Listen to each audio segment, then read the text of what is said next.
Oo, napakahalaga ang koordinasyon sa Gulf partner at lumalaki ang papel nito sa diplomatikong posisyon ng Pakistan.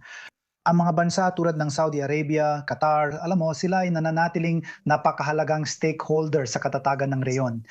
Ang Pakistan ay may matagal ng estratehiko, pang-ekonomiya at pang-seguridad na ugnayan sa lahat ng ito.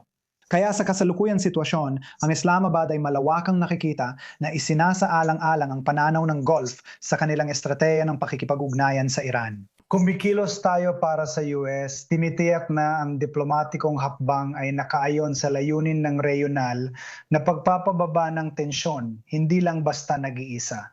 Ang Pakistan ay kumikilos bilang mas malawak na diplomatikong balangkas kung saan ang Gulf states ay nagbibigay ng ambag, impluensya at suporta sa pagpapababa ng tensyon kasabay ng sariling inisyatibo ng Pakistan. Ayon sa US President, ilang araw na lang ang natitira para sa kasunduan.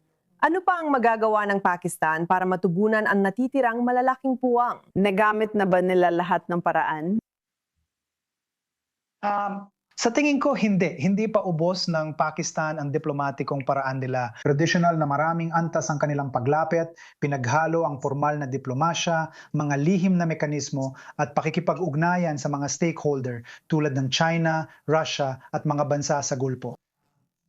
Parang tuloy-tuloy ang direktang ugnayan natin sa Iran na may koordinasyon sa mga kasosyo sa Gulpo.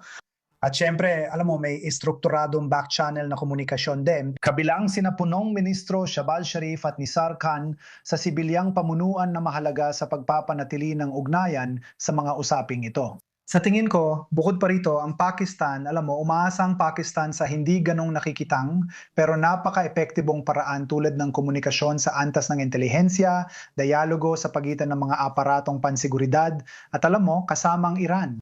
Kadalasan dito sa mga channel nagkakaroon ng mahalagang pag-usad bago pa ang pampublikong diplomatikong hakbang. Kaya malakas ang Pakistan dito. Pakistan lang ang tanging bukas na channel na yon sa Iran sa paraan yon. Kaya umaasa akong magkakaroon tayo ng malaking pagsulong sa lalong madaling panahon.